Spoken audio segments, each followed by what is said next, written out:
I am always on Facebook Marketplace looking for model trains. It could be S gauge, HO, O gauge, whatever, I don't care. I'm always looking. And that being said, I found a few pieces recently that I want to share with you guys, and we'll make sure to test, see if they work, you know the drill. First up, I've got this sick transformer that I got. Now you may be like, oh, it's a ZW. Actually, no, it's not. It's a VW. It's 150 watt. And to my knowledge, everything on it works. I was running some stuff on it in the last video.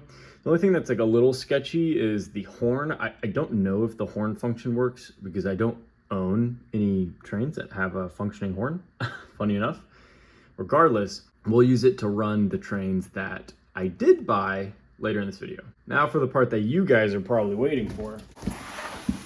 A nice box of Mike important papers. No, I'm just kidding. No, this is a nice box of some model trains. I mean, seriously, y'all, this is quite the haul of stuff. First up, we've got some 027 switches. Unfortunately, they're not electrical, they're just purely mechanical. Overall, cool switches. Also got this like figure 8 meeting point, so you could get some cool track layouts. Got this sick uncoupler. I'm not gonna pull them up to my table, but trust me, there are 2 bags full of tons of 027 tube track. We've got yet another 45 watt transformer to add to the 30 million that I've acquired with purchasing these collections. For those who may think that I skimp out on track decorations, what is this right here, huh? A telephone pole? Yeah, look at this, accessorizing, okay? Yeah, I can build layouts too. Yeah, don't mess with me. We also have one singular bump stop. Maybe I'll make a trolley line someday. Highly, highly doubt it. Now let us show you the train. What's up, y'all? This is Trains in Tech and Post. I forgot to resume the recording, but here's a still image of the caboose that I got. It's pretty cool. There's nothing too fancy about it. Anyways, on to the next piece of rolling stock. Next, we've got this cool hopper. Don't know what number it is, but it's neat. There's nothing inside, no important cargo. There was this random piece of plastic that came with this. Yeah, Plasticville, USA. So that'll be the cargo. And look at this killer tanker. I actually really like this. I don't know why, there's something very charming about it. Looks like it's number 6025. It's in good shape. This part's metal, that part's plastic. Next, we've got this New Haven boxcar. Unfortunately, this piece broke down here, so this door won't stay on, but as long as you look at it from this view, it looks pretty put together. And finally, the only pieces that anybody really cares about, the tender and the locomotive. To my knowledge, this is some sort of post-war scout.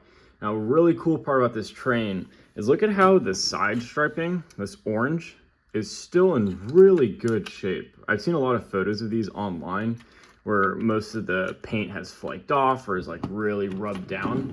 So it's awesome to see that this one is pretty fairly put together.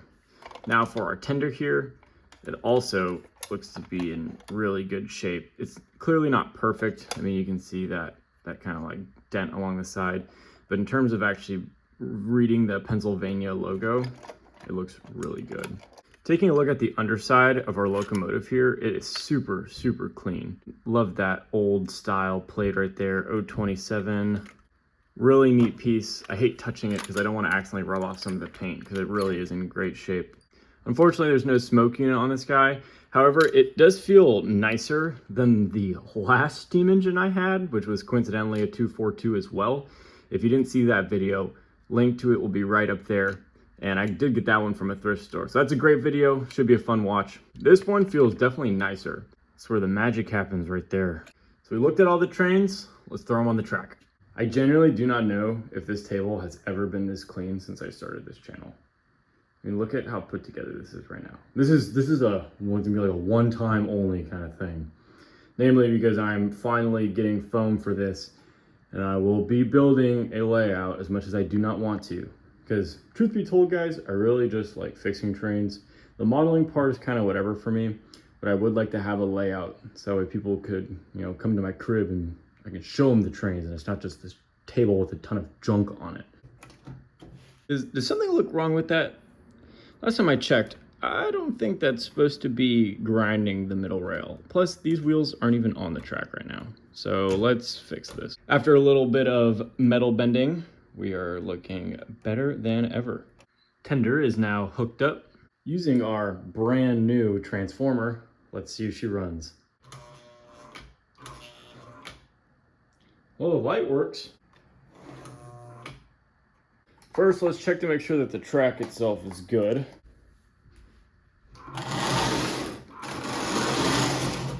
Alright, so there's nothing wrong with the track at the moment. Let's give it one more shot. Maybe some wiggling can help.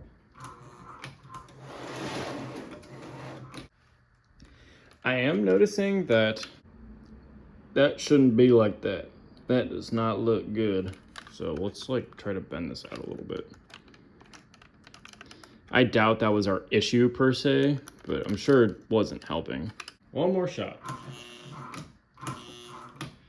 It moved a little bit.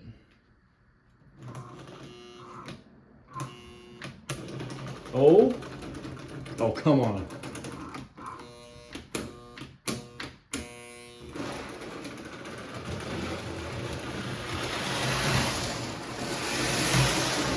It's alive. It's alive. It's alive. It's alive. It's alive. It's alive. Oh, let's go.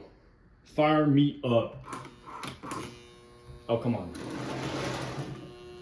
All right, we're working on reverse. Who doggy dog? She is hot. I really don't want to burn up this armature, but I also want to see it run. Let's go.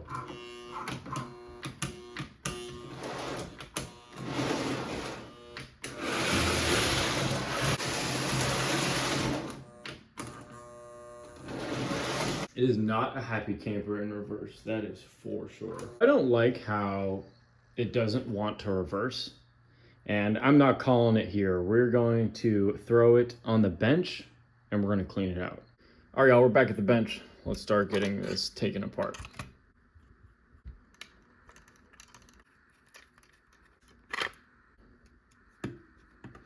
Got the shell off. Honestly, pretty clean. Oh, okay, this came off. All right, and that came off as well. Yep, sure, everything could just come off now. I guess we'll start here with this big screw. I feel like I'm gonna break my screwdriver. Oh, this may be overkill, but I'm just gonna use this Milwaukee drill. Well, let's see how this goes. Look at that. Hate to do it like that because you run the risk of breaking it. Oh, this piece just came off. I need to get these nuts off. These nuts. Get it? Got him. Oh, wow. Is that good? Should I be able to get these off with just a pair of pliers?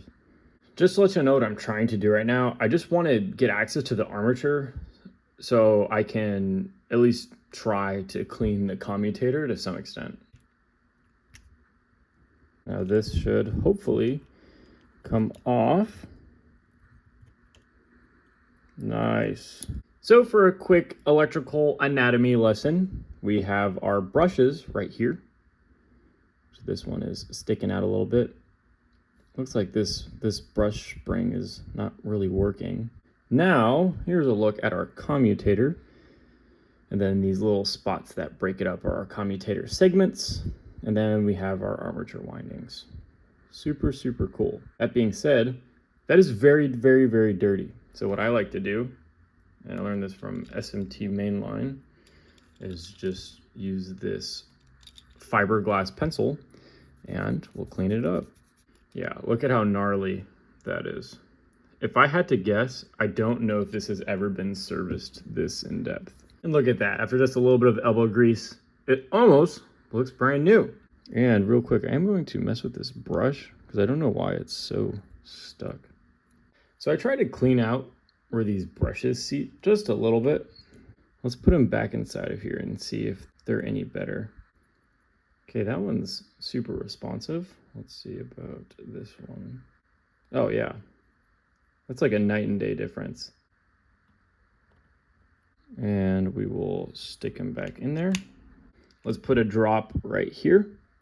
That way this stays nice and lubricated. Throw our cover back on. Let's turn this brush. These wires are super sus, but I'm just gonna leave them be, sure that the wire itself is still fine. All right, I'm going to get these nuts back on. Did you hear the funny part? You hear I said these nuts. Here at Trains and Tech, we only bring top-notch comedy. Nuts are back on. Let's flip it over to this side. and deal with this bad boy. This honestly isn't even terrible. And before I ran the train, I made sure to grease these gears right here. I'm not going crazy with the grease because, as I said, I already greased the majority of this. Yeah, that ain't going nowhere now. I am going to throw some oil inside of here for the wheels. Looking at these pickups and that in tandem with the striping, like the orange striping on the side of the locomotive, really leads me to believe that this train has pretty low hours on it, which is honestly a refreshing thing.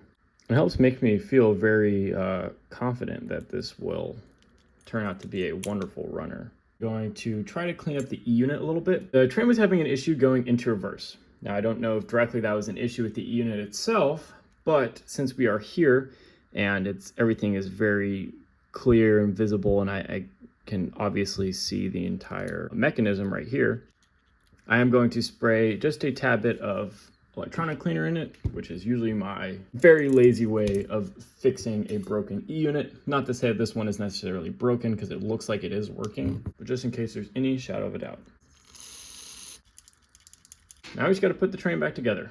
Let's put these pieces on first. Oh, this is upside down. All right, that piece is in. Took me a second, finally got it. Let's put this guy back in. While we're here, we can even straighten it out just a little bit more because it was so bent earlier. That was crazy. Never seen something like that. You guys hear that? That's the train that I live right next to. If you guys are curious, here's a cool video of a GP39.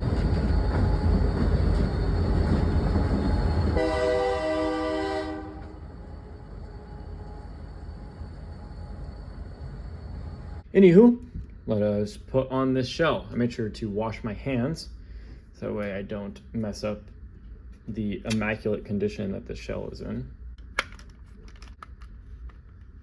Oh, I forgot to put this back underneath here.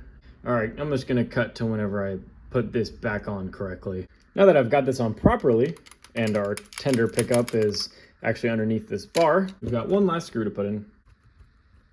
All right, let's get it on the track and see if it runs any better. All right, moment of truth, y'all. That's a good sign. Man, she rips now. Let's go, dude.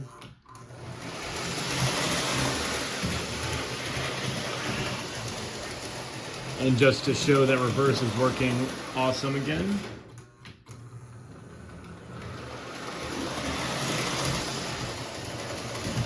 Let's throw the rolling stock on. All right, I think I'm forgetting one more piece. I knew something was missing.